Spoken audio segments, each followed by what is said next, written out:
할렐루야. 오늘 예배에 나오신 여러분들을 진심으로 사랑하고 환영합니다. 우리 옆에 계신 분들에게 오늘 이렇게 인사했으면 좋겠습니다. 예수님께서 죄인을 부르러 오셨습니다. 예수님께서 죄인을 부르러 오셨습니다. 그렇습니다. 우리 주님께서 이 땅 가운데 오셔서 우리들을 회개시키시고 우리를 구원하기 위해 오셨다라는 것을 기억하시면서 날마다 그 은혜에 감사하며 살아갈 수 있는 저와 여러분들이 다 되시길 주님의 이름으로 간절히 축원드립니다. 잠깐 기도하고 말씀 듣는 시간 갖도록 하겠습니다. 참 좋으신 아버지 하나님, 은혜와 사랑 감사합니다. 오늘도 귀한 하루 허락해 주시고 하나님께서 사랑하시는 하나님의 자녀들이 이 자리에 모여 함께 예배하며 나아갑니다. 우리의 예배를 받아주시고 날마다 하나님의 놀라우신 사랑과 은혜 안에 거할 수 있는 믿음의 백성들이 다 되게 하여 주시옵소서. 우리 주님께서 이 땅 가운데 오신 것은 건강한 자를 위해 오신 것이 아니요 죄인을 부르러 오셨음을 기억하게 해주시고 날마다 하나님의 은혜 가운데 거하며 주님의 부르심에 응답하는 믿음의 자녀들이 다 되게 하여 주시옵소서. 날마다 주님과 동행하는 삶을 살게 해주시고 또 하나님께서 기뻐하시는 삶을 올려드릴 때마다 주님께 칭찬받고 인정받으며 날마다 하나님의 나라와 영광을 위해 살아가는 귀한 주님의 자녀들 되게 하여 주시옵소서. 말씀을 듣습니다. 말씀 가운데 말씀해 주시고 오직 그 말씀대로 순종하며 살아갈 수 있는 하나님의 귀한 자녀들이 다 되게 하여 주시옵소서. 모든 것 주님 앞에 감사드리오며 이 모든 말씀 예수님의 이름으로 기도하옵나이다. 아멘. 오늘 본문의 말씀을 가지고 예수님께서 이 땅에 오신 이유라는 제목으로 함께 말씀 나누도록 하겠습니다. 여러분 한 주간 동안 잘 지내셨습니까? 예.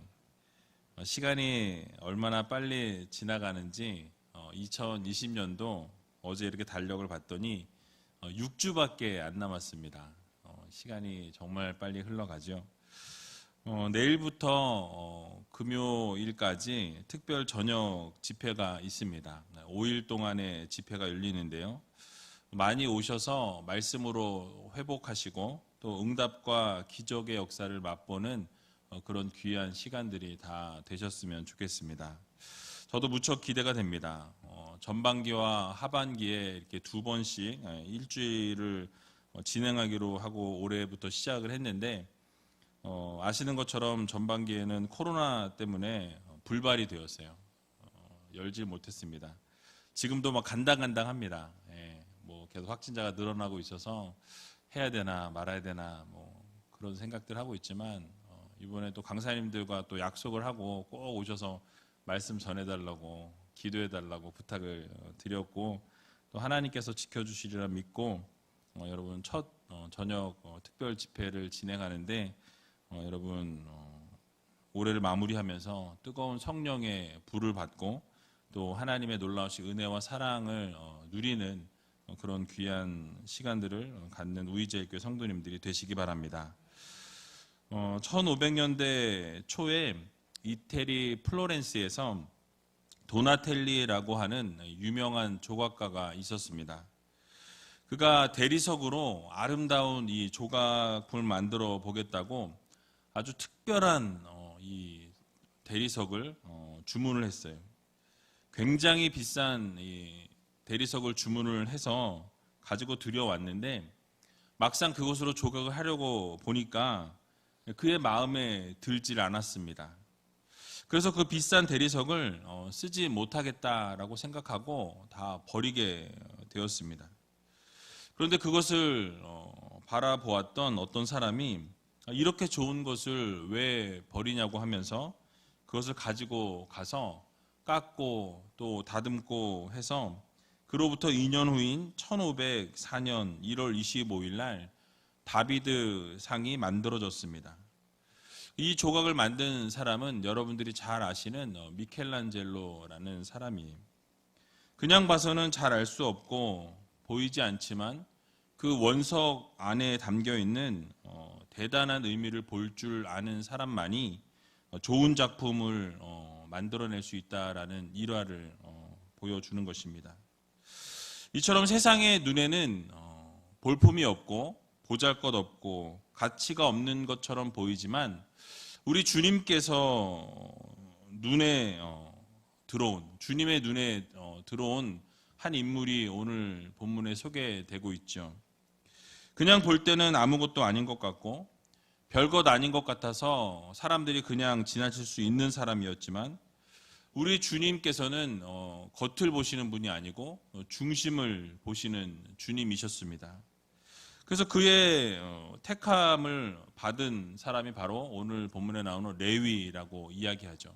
여러분이 잘 알고 있는 마태복음을 기록한 예수님의 제자입니다. 예수님께서 중풍병자를 고치시고 큰 무리를 가르치신 이후에 세관에 앉아 있었던 이 레위 마태를 보시게 됩니다. 유대 지도자들의 눈에는 이 유대 민족의 피를 빨아먹는, 이 고혈을 빨아먹는 세리였을 뿐이었고, 또 죄인 취급을 받을 뿐이었던 부족한 인간이었다라는 것이죠. 그러나 우리 주님의 눈에는 이 세상의 복음을 강력하게 증거하고 하나님의 말씀을 아름답게 전할 수 있는 이 제자로서의 삶을 살아가는데 부족함이 없는 그런 사람으로 비춰졌다라는 것이죠. 능력의 종으로 비춰졌던 것입니다. 그래서 오늘 본문 13절에서 14절에 보게 되면 우리 주님이 우리 레위를 이렇게 부르십니다. 우리 같이 한번 읽어보도록 하겠습니다. 예수께서 다시 바닷가에 나가심에 무리가 다 나왔거늘 예수께서 저희를 가르치시니라. 또 지나가시다가 알페오의 아들 레위가 세관에 앉아 있는 것을 보시고 저에게 이르시되 나를 쫓으라 하시니 일어나 쫓으니라. 아멘. 자주 말씀드린 것처럼 우리 예수님께서 가시는 곳곳마다 수많은 사람들이, 수많은 무리들이 날마다 따랐던 것을 우리는 볼 수 있습니다. 근데 그리고 그렇게 따르는 무리들을 향해서 예수님이 하셨던 사역은 천국 복음을 증거하시는 사역이었어요. 그러니까 하나님의 말씀을 모인 무리들에게 항상 가르치시고, 말씀을 가르치신 이후에 또 그들에게 기적을 베푸시는 놀라운 역사를 보여주셨습니다. 그렇게 따르는 무리들을 향해서 그런 사역들을 감당하셨는데요.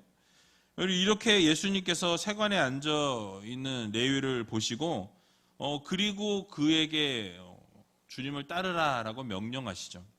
여기서 보셨다라는 것은 그냥 우연히 지나가면서 보셨다라는 의미가 아닙니다. 그를 제자로 부르시기 위해서 이 레위를 주목하여 보셨다라는 그런 의미예요. 그러니까 제자로 부르시기 위해서 아주 주목해서 뚜렷하게 보셨다라는 것을 말씀하고 있습니다. 즉 특별한 눈으로 보셨다는 의미를 담고 있습니다. 예수님께서 레위를 주목해 보셨던 것은 당신의 제자를 삼기 위해서 주목해 보셨고, 또 그에게 주님을 쫓으라고 말씀하실 때 그 레위는 조금의 망설임도 없이 예수님을 따르게 되는 것을 우리는 보게 됩니다. 그런데 우리는 여기서 먼저 생각해 보아야 할 부분이 있습니다. 바로 레위의 직업인데요. 무슨 직업이었다고 말씀하죠? 세관, 세리였다라고 말씀하고 있습니다. 그 당시 유대인들에게 있어서 세리라는 이 직업은 혐오의 대상이었어요. 아주 미워하고 증오하는 대상 중에 하나가 바로 세리였습니다. 아시다시피 유대 민족이 로마로부터 식민 통치를 받고 있는 그런 상황이었습니다. 자기 나라 사람들로부터 이 세리들이 세금을 거두어서 로마에다가 그 세금을 바치는 그런 역할을 중간에서 감당했다라는 것이죠. 그런데 로마에 바치는 세금보다 더 많은 세금을 자신들이 이렇게 거두어서 자신의 배를 불리는, 자신의 민족들의 혈세를, 이 세금을 막 걷어서 자신들의 배를 불리는 일에 최선을 다했던 사람들이 바로 세리였습니다. 그러니까 다른 나라의 지배를 받는 것도 서러웠을 텐데 이 세금까지 내야 했고 생각보다 많은 돈을 걷어들였기 때문에 얼마나 그 일반 사람들이 이 세리를 미워했고 또 싫어했겠습니까? 그 당시의 분위기는 세리라는 이 직업 자체를 죄인이라고 보는 그런 인식이 팽배해 있었습니다. 그런데 그런 세리를 예수님이 지금 어떻게 하셨다고 말씀하죠? 나를 쫓으라, 나를 따르라 라고 주님께서 이렇게 선포하셨습니다. 놀랍게도 세리였던 이 레위가 예수님의 부르심에 즉각적으로 반응하면서 바로 일어나서 쫓았다라고 오늘 본문은 말씀하고 있죠. 여기서 먼저 세리인 레위를 부르신 예수님에 대해서 우리가 생각해 보면 이 죄인 취급을 받고 사람들로부터 따가운 눈총을 받았던, 아주 미워하고 싫어했던 그런 세리를 부르신 것을 볼 때 유대인들의 입장에서 보면, 또 바리새인들이나 서기관들의 입장에서 보면 지극히 불경건한 일이었다라는 것이죠. 어떻게 저런 죄인인 세리를 부를 수가 있고 어떻게 저런 사람을 제자로 맞아들일 수 있는가라고 생각할 수밖에 없는 그런 시대였습니다. 또 레위의 입장에서 보게 되면 그 세리라는 그 자리가 욕을 먹는 자리이기는 하지만 그냥 그 욕을 먹고 그냥 참고 견디면 돈도 잘 벌 수 있고 얼마든지 큰 부자로 살 수 있는 기회가 열려있는 자리였다라는 사실이에요. 그러나 그 자리를 박차고 나와서 주님께서 부르실 때에 뒤도 돌아보지 아니하고 즉각적으로 순종하는 것을 우리는 볼 수 있습니다. 이처럼 우리의 삶 속에서도 주님께서 말씀하시면 그 즉시로 우리가 순종할 줄 아는 믿음이 필요하다라는 것이에요. 만약 우리 주님께서 우리가 서 있는 자리로부터 돌이키라 말씀하시고 그 자리로부터 나오라 말씀하시면 우리는 가지고 있던 모든 것을 내려놓고 주님만 바라보고 주님만 따를 줄 아는 그런 믿음의 성도들이 되어야 할 것입니다. 이렇게 주변의 것들을 바라보지 아니하고 주님의 말씀에 순종하고 주님 말씀대로 따르게 되면 하나님께서는 놀라운 기적의 역사를 이루시고 놀라운 복으로 함께 하시겠다라는 약속의 말씀을 우리에게 주셨습니다. 그래서 이사야 1장 19절을 보게 되니까 이렇게 말씀합니다. 너희가 즐겨 순종하면 땅의 아름다운 소산을 먹을 것이요 라고 말씀하죠. 바로 하나님 말씀의 순종을 즐겨서 하게 되면 하나님께서 놀라운 복으로 함께 하시고 이 땅의 아름다운 소산을 너희가 먹게 할 것이다, 풍성케 하실 것이다 라는 약속의 말씀을 주셨습니다. 또 잘 아시는 신명기 28장 1절에서 2절의 말씀을 보게 되면 이렇게 말씀합니다. 우리 같이 한번 읽어보도록 하겠습니다. 내가 내 하나님 여호와의 말씀을 삼가 듣고 내가 오늘날 내게 명하는 그 모든 명령을 지켜 행하면 내 하나님 여호와께서 너를 세계 모든 민족 위에 뛰어나게 하실 것이라.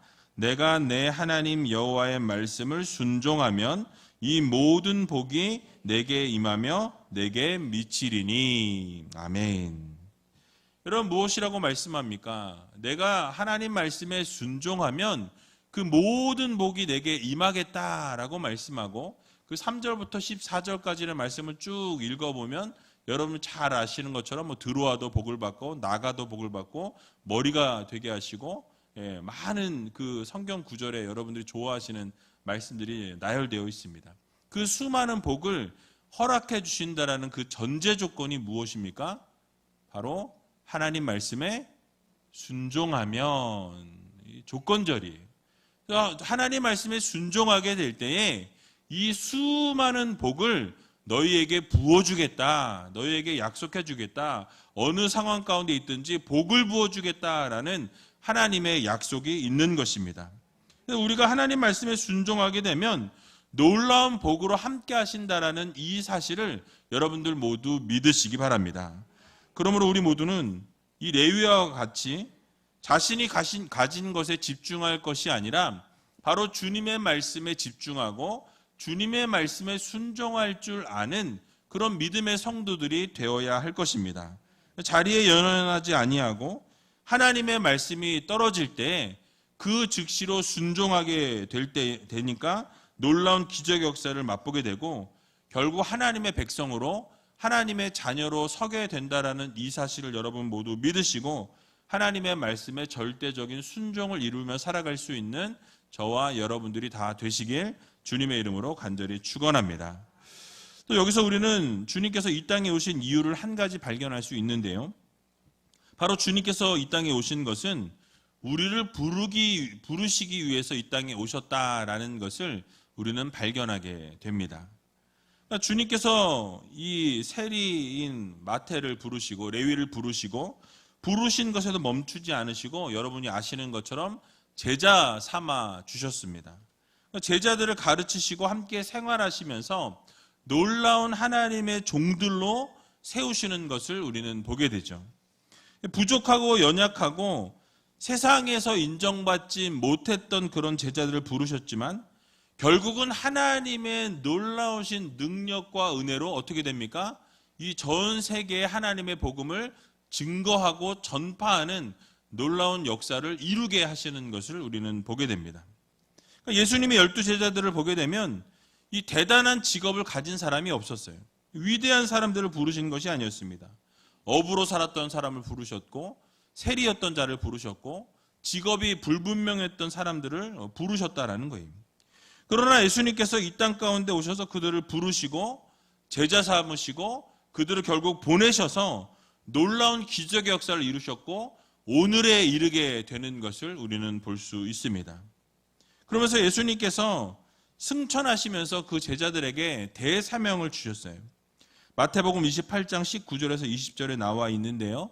우리 같이 한번 읽어보도록 하겠습니다. 그러므로 너희는 가서 모든 족속으로 제자를 삼아 아버지와 아들과 성령의 이름으로 세례를 주고 내가 너희에게 분부한 모든 것을 가르쳐 지키게 하라. 볼지어다 내가 세상 끝날까지 너희와 항상 함께 있으리라 하시니라. 아멘. 여러분 그렇습니다. 주님께서는 우리 모두에게 모든 족속으로 제자를 삼고 또 세례를 주고 분부한 모든 것을 가르쳐 지키게 하라라고 이렇게 명령해 주시는 것을 볼 수 있습니다. 우리 주님께서 말씀하신 그대로 세리였던 레위를 부르시고 그를 제자 삼으시고 이 땅 가운데 사역자로 보내시는 것을 보게 되죠. 그래서 우리 모두도 예수님께서 이 땅에 오신 이유가 믿지 않는 자들을 부르시고 또 그들을 세우시고 또 그들을 이 땅 가운데 보내시기 위해 오셨다라는 것을 기억하시고 우리도 역시 믿지 않는 자들 초청하고 그들을 불러서 예수 그리스도의 사역을 감당하는 사역자들로 우리가 세우고 결국 그들을 위해서 기도할 때 놀라운 능력 역사가 일어난다는 사실을 여러분 모두 믿으시고 주님처럼 그렇게 부르심의 사역을 감당할 수 있는 저와 여러분들이 다 되시길 주님의 이름으로 간절히 축원드립니다. 자, 이제 예수님의 제자가 되기로 결심한 레위는 예수님을 따라서 나아갈 때 너무 기쁘고 감사해서 많은 사람들을 초대하게 됩니다. 잔치를 베푸게 되죠. 오늘 본문 15절에 보게 되니까 이렇게 말씀하고 있습니다. 같이 한번 15절 읽어보도록 하겠습니다. 그의 집에 앉아 잡수실 때에 많은 세리와 죄인들이 예수와 그 제자들과 함께 앉았으니 이는 저희가 많이 있어서 예수를 쫓음이러라. 아멘. 자, 앞에서 말씀드린 것처럼 세리들은 큰 부자였다라고 말씀을 드렸습니다. 레위 역시 큰 부자였습니다. 그래서 많은 음식을 차렸고 많은 사람들을 초대해서 그 집을 채웠다라는 것이죠. 그러나 그의 초대를 받아서 함께 있던 사람들은 어떤 사람들이었다고 말씀하고 있습니까? 바로 세리들과 죄인들이었다라고 이렇게 본문은 말씀하죠. 그 당시에 바리새인들과 서기관들은 이 율법을 어기거나 외적인 경건을 지키지 않는 사람들을 모두 다 죄인 취급을 했어요. 그러니까 율법을 따르지 않고 그 율법을 지키지 않는 자들을 모두 다 그냥 죄인이라고 생각했습니다. 그래서 그런 죄인들이나 이 세리들과 함께 어울리거나 식사하는 것은 그들에게 있어서는 상당히 치욕적인 것이었어요. 어떻게 그런 죄인과 함께 상을 나눌 수 있고 함께 식사를 교제를 할 수 있는가? 그럴 수 없다라는 것이죠. 하지만 예수님께서는 그들을 어떻게 대하고 계십니까? 함께 앉아서 식탁의 교제를 나누셨다라는 거예요. 음식을 함께 먹고 마시면서 그들과 함께 대화하시고 그들과 함께 하시는 것을 우리는 볼 수 있습니다. 그러니까 세상에서 손가락질을 받고 사람들로부터 비난을 받는 그들과 함께 하시기 위해서 주님께서는 이 땅 가운데 오셨다라는 것을 우리들에게 보여주고 계신 것이죠. 그래서 사람들이 욕하고 비난하는 가운데서도 그들과 함께 잡수시고 또 그들과 함께 앉아서 대화를 하시면서 그들의 마음을 만져주시고 그들의 마음을 따뜻하게 해 주셨습니다. 그리고 그들을 향해서 비난하는 자들에게 예수님께서 이 땅에 오신 이유를 다시 한번 설명하시는 것을 우리는 본문을 통해서 보게 됩니다. 오늘 본문 16절에서 17절에 나와 있는데요. 우리 같이 한번 본문을 읽어보도록 하겠습니다. 바리새인의 서기관들이 예수께서 죄인과 세리들과 함께 잡수시는 것을 보고 그 제자들에게 이르되 어찌하여 세리와 죄인들과 함께 먹는가? 예수께서 들으시고 저희에게 이르시되 건강한 자에게는 의원이 쓸데없고 병든 자에게라야 쓸데있느니라. 내가 의인을 부르러 온 것이 아니요 죄인을 부르러 왔노라 하시니라. 아멘. 자, 바리새인들과 서기관들이 예수님을 비난할 것을 알고 있었음에도 불구하고 이 죄인들과 세리들과 함께 식사하셨고 그들과 함께 대화를 나누셨습니다. 그러니까 아니나 다를까 이 바리새인들과 서기관들은 예수님께서 어떻게 죄인들과 저런 세리들과 함께 잡수실 수 있느냐라고 이렇게 제자들에게 묻고 있는 것이죠. 왜 바리새인들과 서기관들이 이렇게 물었을까요? 그러니까 바리새인들의 입장에서는 절대로 있을 수 없는 일이었습니다. 그들이 절대로 용납할 수 없는 일이었어요. 죄인들과 함께하는 것, 세리들과 함께하는 것, 그들과 대화 나누는 것, 그들과 식사하는 것이 그들의 입장에서는 용납되어질 수 없는 일이었다라는 말씀이에요. 그런데 주님께서는 그것을 행하고 계셨습니다. 그들의 관점에서 생각해 보면 율법을 지키지도 않았을 뿐만 아니라 그 율법을 알지도 못했고 그것을 행하지도 않는 죄인들과 함께 식사하는 것이었죠. 또 민족의 반역자라고 할 수 있는 세리들과 함께 앉아서 식사하고 그들과 함께 이야기 나누는 것은 그들의 상식에서는 도저히 받아들일 수 없는 일이었습니다. 그러니까 예수님의 행동을 이해할 수 없었다라는 것이죠. 왜냐하면 당시 식탁의 교제는 함께 식사하는 자와 인격적인 교제라고 생각했기 때문에 그렇습니다.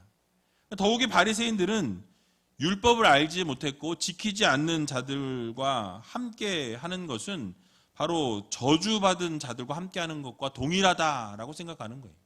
그러니까 저주받은 자들과 저런 죄인들과 어떻게 함께 앉아서 밥을 먹을 수 있겠냐라는 것이죠. 뿐만 아니라 바리새인들은 남을 멸시하면서 자기들만 의로운 자라고 교만한 마음을 그들이 가지고 있었기 때문에 그렇습니다. 그런 생각을 가진 바리새인들과 서기관들에게 예수님께서 뭐라고 말씀하셨습니까? 건강한 자에게는 의원이 쓸데없고 병든 자에게라야 쓸데있느니라 라고 말씀하시죠. 그러면서 내가 의인을 부르러 온 것이 아니라 누구를? 죄인을 부르러 이 땅 가운데 왔노라 라고 주님께서는 명확하게 이 땅 가운데 오신 이유를 밝히고 있는 것을 볼 수 있습니다. 그러니까 예수님의 답변은 1차적으로 바리새인들과 서기관들이 제기한 질문에 대한 답변이었지만 더 나아가서는 예수님께서 이 땅 가운데 오셨던 이유를 말씀하신과 동시에 이 땅에서 무엇을 하실 것인가에 대한 것을 저 만천하에 알리신 사건이었습니다. 여기서 건강한 자라는 표현은 은유적인 표현이에요. 바로 자신의 의를 추구하면서 스스로 의롭다 생각하고 스스로 잘났다라고 생각하는 이 바리새인과 서기관들을 가리키고 있습니다. 또 의원이라는 단어 역시 은유적인 표현으로 이 죄에 빠진 영혼, 불쌍한 영혼들을 치유하고 구원하는 이 예수님 자신을 표현하고 있는 것입니다. 그러니까 결국 이 죄에 빠지고 이 어둠에 살아가고 있는 이들을 주님께서 외면치 않으시고 그들을 치유하시고 그들을 고치시고 결국 그들을 구원하기 위해 이 땅 가운데 오셨다라는 것을 바로 예수님께서 밝히고 계신 것입니다. 예수님께서 왜 죄인들의 식탁에 앉으셔야 했는가를 아주 명쾌하게 말씀하고 계신 것이죠. 내가 이 땅 가운데 온 것은 너희처럼 그렇게 교만하고 너희처럼 잘난 맛에 살고 너희처럼 그렇게 드러내면서 사는 사람을 위해서 온 것이 아니라 바로 자신의 부족함과 자신의 연약함, 자신의 그 죄를 인정하는 자들을 위해서 이 땅 가운데 오셨고 그들을 부르시기 위해 오셨고 그들의 죄를 사하기 위해서 그들을 구원하기 위해서 이 땅 가운데 오셨다라는 것을 주님께서 밝히고 계신 것입니다. 사실 바리새인들은 이 율법의 외적인 조항을 가지고 죄인들과 함께 식사하시는 예수님을 정죄하려고 했습니다. 하지만 사실은 그들이야말로 이 세상의 구원자로 오신 예수님을 알아보지 못했고 바로 구원자이신 예수님을 인정하지 않았다라는 것이죠. 그들이 얼마나 교만하고 깊은 허위 의식에 잡혀 있었는지 여실히 보여주고 있는 것입니다. 예수님께서는 스스로 건강한 척을 하고 있는 그들을 그렇게 건강한 척을 하고 있는 그들이 예수님을 외면하고 이 외면하는 바리새인들과 서기관을 위해 오시지 않았고 자신의 부족함을 인정하고 바로 이 영적인 건강을 염려했던 죄인들을 위해 이 땅 가운데 오셨다라는 것을 선포하고 계신 것입니다. 여러분 그렇습니다. 우리 주님께서는 스스로 건강하다고 생각하는 의인을 부르러 오신 것이 아니라 바로 자기 자신의 부족함과 연약함을 인정하고 죄인이라고 고백하는 하나님의 귀한 자녀들을 부르기 위해 이 땅 가운데 오셨습니다. 여러분 중요한 것이 무엇입니까? 바로 우리 스스로가 죄인이라는 것을 인정하고 죄인이라는 것을 하나님 앞에 고백하기를 원하신다는 거예요. 우리가 우리의 죄를 회개할 때 주님께서는 우리의 죄를 용서하시고 우리를 구원해 주시는 것입니다. 그렇습니다. 우리 모두는 죄인임을 인정하고 고백해야 합니다. 바로 성경에서도 우리 모두가 죄인이라고 말씀하죠. 로마서 3장 10절을 보면 기록한 바 의인은 없나니 하나도 없으며 라고 말씀하고 있습니다. 그러니까 바로 우리 모두가 다 죄인이라고 말씀하고 있는 거예요. 그런데 바리새인들과 서기관들은 어떻습니까? 자신들은 의롭다라고 생각하고 자신들은 정말 경건하다고 생각하면서 모든 다른 사람들은 죄인으로 취급했던 것을 우리는 보게 됩니다. 그러면서 교만하게 이 땅 가운데 와서 많은 사람들을 정죄하고 그들을 상정하지 않았던 것을 보게 되죠. 그러나 우리 주님은 어떻게 하셨습니까? 이 땅에 오신 이유가 바로 그런 죄인을 구원하기 위해서, 그런 죄인과 함께하기 위해서, 그들과 함께 교제하기 위해서 오셨다라고 말씀하죠. 그러니까 건강한 자에게는 의원이 쓸데없고 아주 이렇게 병든 자에게라야 그 의원이 필요하다라고 말씀하고 계신 것을 보게 됩니다. 바로 우리 주님께서는 우리의 죄를 사하시기 위해서 이 땅 가운데 오셨습니다. 우리를 용서하기 위해서 이 땅 가운데 오셨다라는 것이죠. 그리고 우리를 구원하기 위해서 물과 피를 다 쏟으시기까지 사랑하시고 십자가에서 그 고난과 고통을 당하셨습니다. 우리를 초청하고 계신다라는 거예요. 바리새인들이나 서기관들과 같이 여전히 교만하고 정죄하고 불평하고 원망하고 불만하는 우리를 여전히 부르고 계시고 여전히 우리를 기다리고 계신다라는 것이죠. 그러므로 우리 모두는 그 은혜와 사랑에 감사하면서 주님의 부르심에 응답하면서 즉각적으로 반응하는 성도들이 되어야 할 것입니다. 여러분 코로나 시대를 통해서 믿음의 진가가 드러나고 있습니다.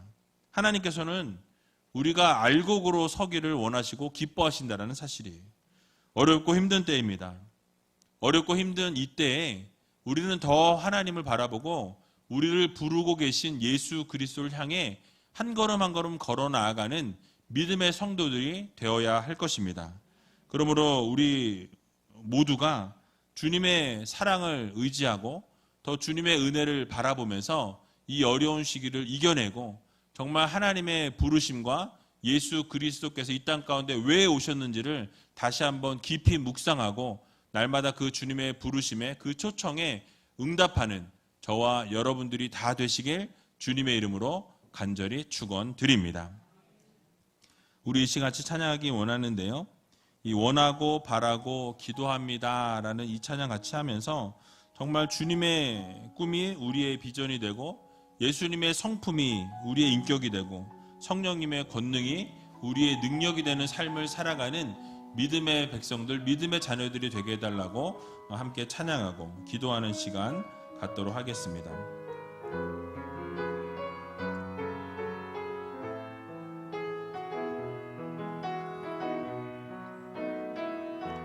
이 세상을 살아가는 동안에 이 세상을 살아가는 동안에 나의 힘을 의지할 수 없으니 기도하고 낙심하지 말 것은 주께서 참 소망이 되심이라. 하나님의 꿈이 나의 비전이 되고 예수님의 성품이 나의 인격이 되고 성령님의 권능이 나의 능력이 되길 원하고 바라고 기도합니다. 주의 길을 걸어가는 동안에 세상의 것 의지할 수 없으니 감사하고 낙심하지 말 것은 주께서 참 기쁨이 되심이라. 하나님의 꿈이 나의 비전이 되고 예수님의 성품이 나의 인격이 되고 성령님의 권능이 나의 능력이 되길 원하고 바라고 기도합니다. 우리 이 시간 함께 눈을 감고 기도하며 나아갈 때에 세상의 눈으로 볼 때 볼품이 없고 죄인 취급을 받던 세리 레위였지만 주님께서 주목하여 보시고 부르실 때 귀한 제자의 삶을 살게 되는 것을 보게 됩니다. 주님이 부르시면 우리는 즉각적으로 순종하고 달려나아가는 믿음의 성도들이 되어야 할 것입니다. 순종은 복을 가져온다고 말씀드렸습니다. 날마다 주님 말씀에 순종하는 믿음의 백성들이 되게 해달라고 여러분 기도하시기 바랍니다. 또 하나님 말씀에 절대 순종하며 나아갈 때 하나님께서 놀라운 기적의 역사를 이루어 주신다는 것을 기억하면서 우리가 이 땅 가운데 주님께서 오신 이유가 우리를 부르시기 위해 오셨기 때문에 그 부르심에 순종하며 살아갈 수 있는 하나님의 귀한 자녀들이 되게 해달라고 여러분 기도하시기 바랍니다. 또 주님께서 이 땅 가운데 오신 두 번째 이유는 병들고 아픈 자들을 치유하고 용서하시고 구원하기 위해 오셨다라고 말씀을 드렸습니다. 부족하고 연약하고 죄가 많음을 우리가 인정하고 겸손하게 나오는 자들을 구원하기 위해 오셨다라는 이 사실을 믿으시고 날마다 주님 앞에서 회개하고 죄를 인정하고 고백할 때에 하나님께서 우리를 용서하시고 구원해 주신 사실을 기억하면서 날마다 그 은혜에 감사하며 살아갈 수 있는 믿음의 자녀들 되게 해달라고 함께 기도하며 나아가는 시간 갖도록 하겠습니다. 기도하겠습니다. 살아서 역사하신 아버지 하나님, 은혜와 사랑 감사합니다. 주님의 귀한 자녀들이 모였습니다. 날마다 주님께서 부르실 때에 그 그 부르심에 즉각적으로 순종하고 즉각적으로 반응하고 주님 앞에 나아갈 수 있는 믿음의 성도들이 다 될 수 있도록 하나님 도와주시옵소서.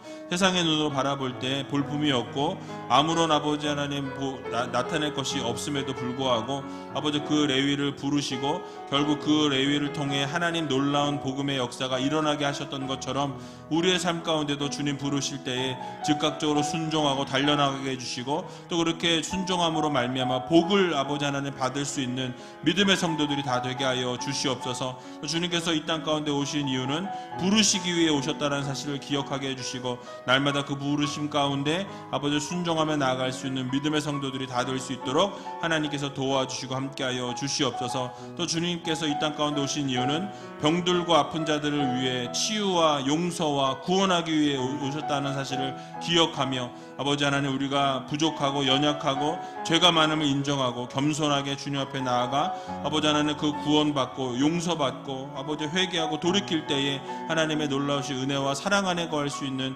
믿음의 성도들이 다 될 수 있도록 하나님 도와주시옵소서. 하나님의 꿈이 우리의 비전이 되게 해주시고 예수 그리스도의 성품이 우리의 인격이 되게 해주시고 하나님의 권능이 우리의 능력이 되는 삶을 살아가는 믿음의 자녀들이 다 될 수 있도록 하나님께서 도와주시고 함께하여 주시옵소서. 주님 감사합니다. 사랑의 주님 감사합니다. 세상의 눈으로 볼 때 볼품이 없고 아무것도 아닌 것 같은 레위였지만 주님께서 그를 주목하여 보셨고 부르실 때에 놀라운 기적의 역사가 일어났고 귀한 제자로서의 삶을 살아갔던 것처럼 우리의 삶 가운데도 주님께서 부르실 때에 즉각적으로 순종을 이루고 주님의 말씀대로 순종하며 살아갈 수 있는 믿음의 백성들 되게 하여 주시옵소서. 결국 순종을 이루면 하나님께서 복을 주신다는 사실을 기억하며 날마다 하나님의 은혜로 살아가는 믿음의 성도들이 되게 하여 주시옵소서. 또 주님께서 이 땅 가운데 오셔서 부르신 이유는 또 아픈 자들과 병든 자들을 치유하고 용서하시고 구원하기 위해 오셨다는 사실을 기억하며 우리가 부족하고 연약하고 죄가 많음을 인정하며 겸손하게 나아가게 될 때에 하나님께서 우리를 용서하시고 구원하여 주신다는 사실을 기억하며 날마다 주님 앞에서 회개하고 돌이키는 하나님의 귀한 자녀들로 삼아 주시옵소서.